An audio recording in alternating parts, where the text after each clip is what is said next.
Instagram. Hi, everybody. Okay, we are live. If you don't know me, if you've never met me before, my name is Dr. Lulu, aka the Momatrician.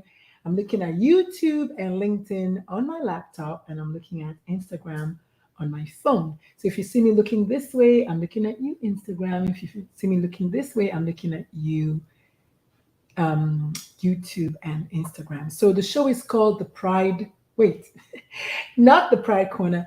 That's another show of mine. But this show is called Queer Wednesday Wisdom. My name is Dr. Lulu, aka the Momatrician. I'm a life coach, a parent of a transgender young adult, a pediatrician, and a queer person myself. Hi, Courtney. So I am trying to do this on um, Instagram for the first time. I have never done it on Instagram before. But if you follow me on LinkedIn, you know we're here every Wednesday with the Queer Wednesday Wisdom. Usually I go live on TikTok as well, but haters be hating on TikTok. So today I'm just going to go live on Instagram for a change. So if you're wondering why is this beautiful Nubian goddess up in here in the middle of the afternoon, is because it's what I do. I'm going to send my brother away. It's what I do. So I'm a semi-retired pediatrician. You know, for all intents and purposes, I'm retired, but I like semi-retired. I just like it. There's nothing you can do about it. And I go live as much as I can, every single place that I can, talking about what is important to me. And one of the things that are most important to me are all the isms, right? Hateism, which is a word that I made up. Hate is spelled HATISM. Sexism, gender binaryism, heterosexism, all of the isms. I go as much as I can live to talk about them because first of all, representation matters. We need to see Black people talking about this stuff. We just don't have enough Black people talking about it. And yes, we have been talking about it. That's not to say that we're not talking about it, but more of us can talk about it more. We're not going to keep waiting until things happen before we talk. So if you follow me on LinkedIn, you already know I comes every single Wednesdays and I talks to y'all because I can. And so today we're talking about Queer Wednesday Wisdom. It is Pride Month, if you didn't know. It is Pride Month, and I'm wearing my beautiful scarf here that is pretty much showcasing all of the beautiful colors of the rainbow. Yo, Courtney, you should get one of these for your boo. So I'm wearing this, I'm sporting this beautiful scarf that I bought a while back that's putting all the colors of the rainbow. I have an event, a networking event for women later this evening. I'm going to go there. I'm going to rock it with this outfit and my beautiful denim dress, because you all know I love to wear dresses. But you're not here because of that, about my fashion sense. You're here because, well, a little bit of both. You're here because I love fashion. Courtney loves fashion, but also I love information. I love to teach. I love to share knowledge. I love to absorb and impact knowledge on people. And yeah, that's what I'm here for today. So bye, Courtney. So today's topic, we're going to talk about just a few more things that's happening in the queer community. One of them is about parenting and how people demonize parents of queer kids. So today I want to talk to you.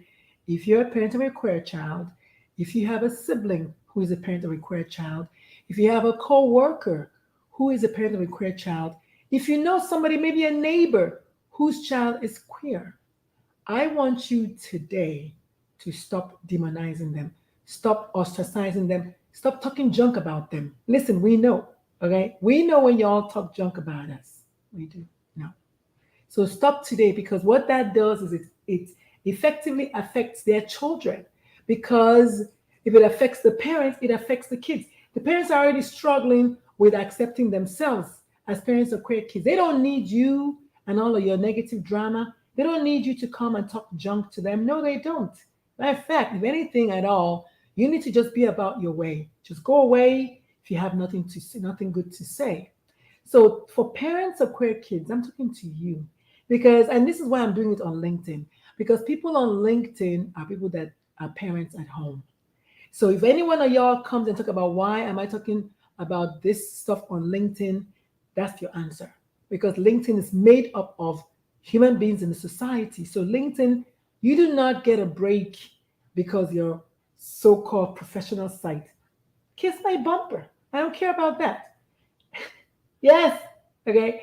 So if you're a parent like I am, you're already struggling, I know. So we want to talk about some of the things that I know you struggle with. The first one is your own self-internalized homophobia. I mean, let's just face it. I know I struggle with it even as a queer person myself. We have our own internalized homophobia. And as a result of that, we are not able to accept ourselves as parents or queers, and therefore not able to extend the love, support, and affirmation that our children need. That is number one. Okay. And then number two, you haven't done anything wrong, dear parent. Okay. You have not done anything wrong. Your child was given to you by the Creator, whether you call them God, you call them Amadioha, or you call them whatever you call them. They give you that child wholly and wonderfully made and perfect in their eyes as your child. You did not cause your child to be gay. You did not cause your child to be queer. I had a guest in my Airbnb today who this week, who thought that their 8-year-old child may be exploring their gender, and it might be because the child had seen their mom naked. Don't let anybody tell you that. That is so not true. That's a lie. That's a lie. It's not anything to do with your child seeing you naked.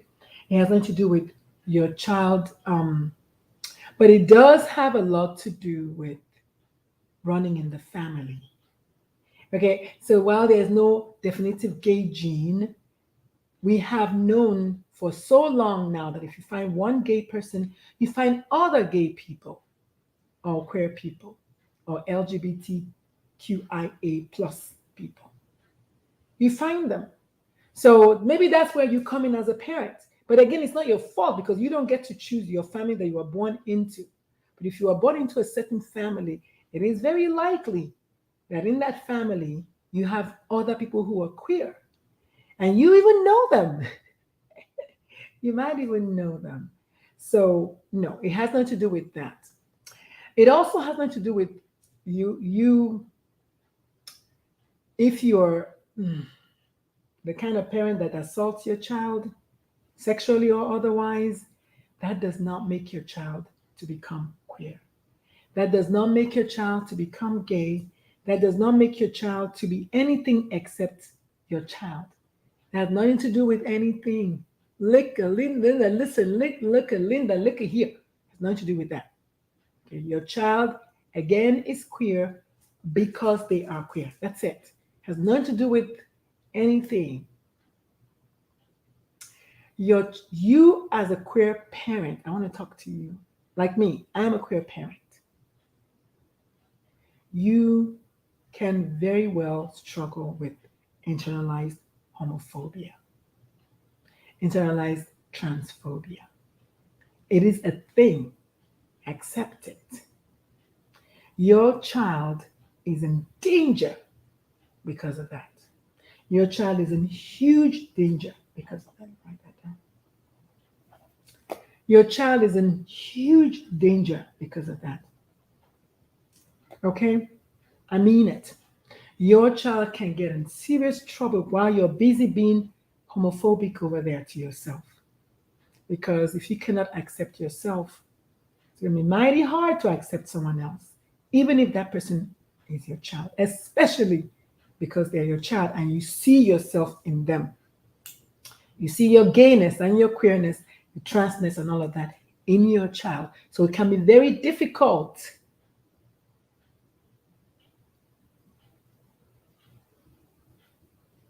for you to accept your kid. Okay. Then there will be a lot of people who are going to hate on you. There'll be a lot of homophobic family members. A lot of them, too many of them. You need to learn how to handle that. Hmm?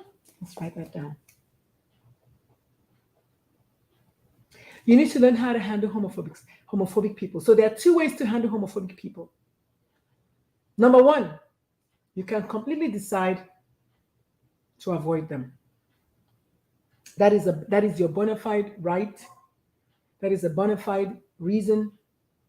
You can the way to handle it. You can completely decide to avoid them, depending on who they are. You can decide to avoid them. Is it the easy way out? Maybe, maybe not. If you want to pick your battles and you just want to avoid people. Nobody's gonna blame you for that. However, if you want to fight it, then you're my kind of person. You see, when heterosexual people tell us that we're putting our queerness all up in their face, ask them, when was the last time you said a word to them when they held their heterosexual partner and were going about their business being who they are? When was the last time you, as a queer person or as a parent of a queer kid,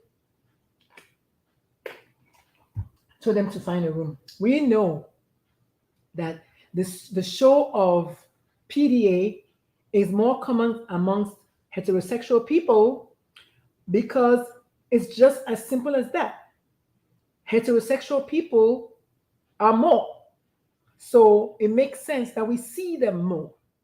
But when you see a heterosexual person, are you immediately thinking, oh, I wonder how they are in bed? No, you're not.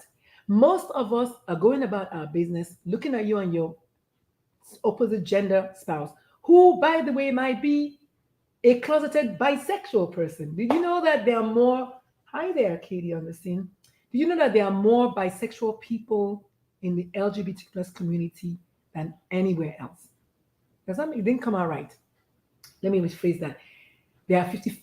Okay, in America, up to 10% of the population is LGBT. And that's only those that want to say that they are.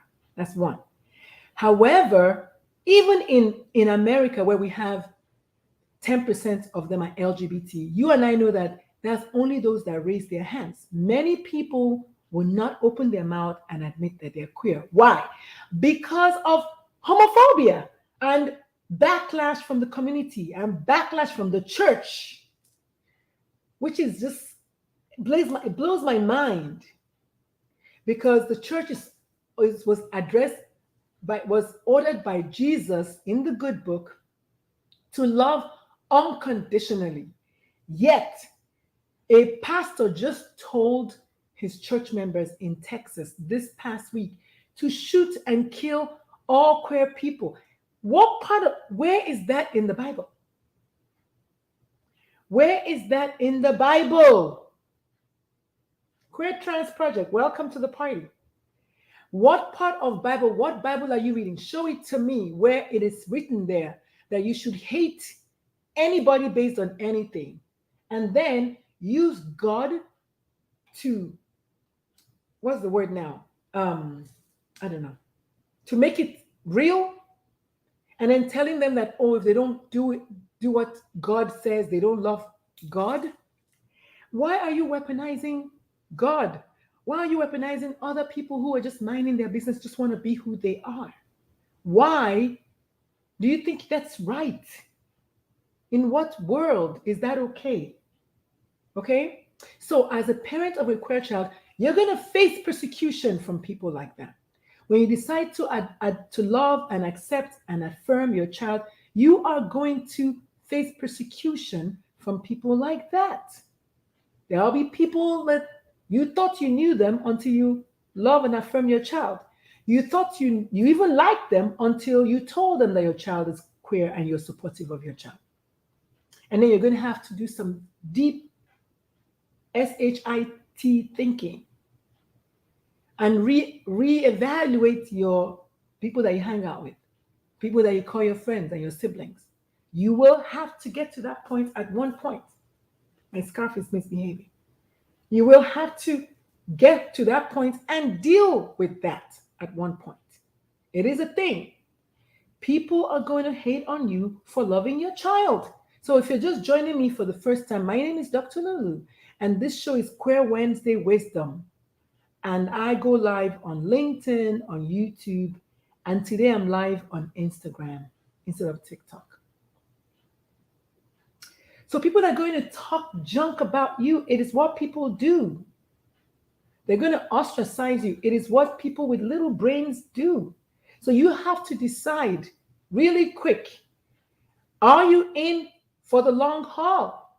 You cannot semi-support your child. You cannot semi-accept your child. There's no such thing as that. It's either you're in or you're not in. And if you're fully in, then you know what? Those who mind will never matter. You, as a parent of a queer child, will also need to come out of your own self-made closet. Did you know that? Yes. You, as a parent of a queer child, oh my God, this scarf. You know what? You, as a parent of a queer child, you also need to come out of your own closet that society has put you in because of your child.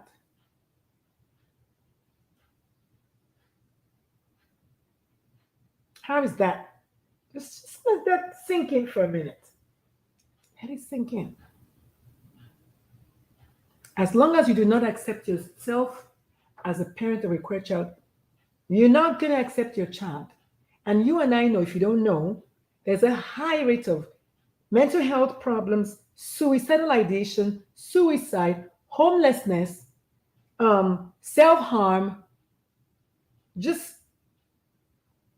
not thrive, failure to thrive, and suicide, and just all the bad things you can think in homes where queer kids are not affirmed. And what I was saying earlier on about being bisexual is 55 to 77%, 75% of LGBT people are bisexual. Adults are bisexual. So that means there are more of you who are living a heterosexual life that know that deep inside, you're also attracted to the opposite gender. It's a thing. So, what's it going to be? Those are the things I wanted to talk about today. Number one, you didn't do anything wrong as a parent. Number two, I don't think I mentioned this. It has nothing to do with the gender of the parent that raised the child. I think I mentioned that earlier on. Your child does not become gay or queer because of the gender of the person that raised them. I got news for you. That's a lie. So in this show, we talk about myths, mistakes, and misconceptions that you might have about the queer community. One of them is that always because the child was raised by the same gender. Okay, what about the other kids in the family? Like me, who is a mother of 3. What about my other 2 kids? Why are they not gay yet? Right? So it's not your fault you didn't do anything wrong. It has nothing to do with the gender that you are. There will be haters, so be ready for them. And we gave you 2 ways to handle the haters. Number 1 is to avoid them if that's what you like. The other one is to take them on head on. Because the truth is, they're not going to back down until you tell them, listen, my child is straight, trans, gay, whatever, and I fully support my child. And that's it. Just end the conversation there. This is not for you to convince them. It is not for you to get in an argument with them. Let it go. We fully support our kiddo is enough. That's all you need. You might give them an ultimatum. Some people do that. Like, if you're not willing to support the kid, then we're going to have to reevaluate our relationship. Own your shit. Own it. You may have to reevaluate your relationship. You're going to lose some friends over this. Okay. So that's kind of all I wanted to share with y'all today. My name is Dr. Lulu, aka the Momatrician. I'm going to be here every Wednesday talking junk like I do. We're talking about Qweer Wednesday Wisdom. We're talking about myths, mistakes, and misconceptions. Today we tackled parents, big time. All the junk that y'all talk about parents. Supporting your child, affirming your child, accepting your child is not child abuse in any parenting book, in any book, and definitely not in my book. Okay? So that's another thing. So feel free to support your child. You're kind of sort of all they've got at the beginning because you're their parent. And legislatures will come and go, but your kid is the same. Hopefully that makes sense. Okay. I wanted to just talk really quickly. I want to touch on National Queer Youth of Faith Day. June 30th, who knew, right? It's a thing. So June 30th is officially National Queer Youth of Faith Day, a day where we celebrate queer youth who actually believe in something, the higher power, God, spiritually, whatever, whatever religion, to come together and celebrate being that person. So it's on the 30th of June. If you live in San Antonio, it's going to be live. My friend and I are planning this thing big time. It's going to be live at the at Woodlawn Point, which is a church which is affirming. We'll love to have you be one of us to come join us. So you see my flyers everywhere, pretty much. Look at it, and if it moves you, if your heart moves you, go on Cash App and donate anything you have. Anything you have. So we can have a good party for the kids. And we're starting at $25, they say, but you can donate anything you have. Okay, I'm not going to be mad at you. All right, I will see you all later. Okay, peace, love, and soul. Again, my name is Dr. Lulu. Follow me.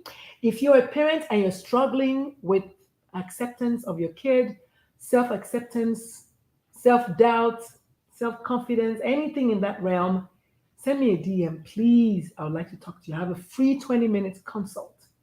I would love to talk to you. Hi, Duck Function. Welcome to the party. So if you're a parent and you're struggling, if you know a parent who is struggling, if you know a child whose parent is struggling, tell them about me. I'm a parent coach, one.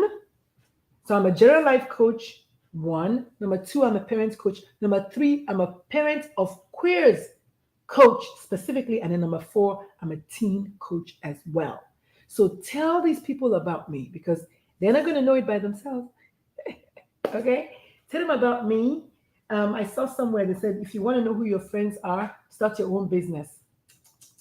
Not good. So we're not going to be thinking about that. But do let me know. Do let them know. Do let me know, whichever one, and I'll take it from there. Okay.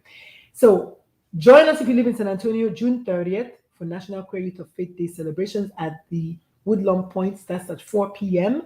We're going to have drag queens. We're going to have games, music, dancing, and all of that.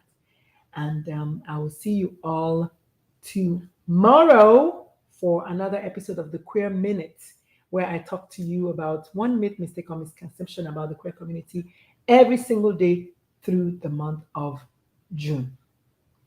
All right. I'll see you all tomorrow. Bye.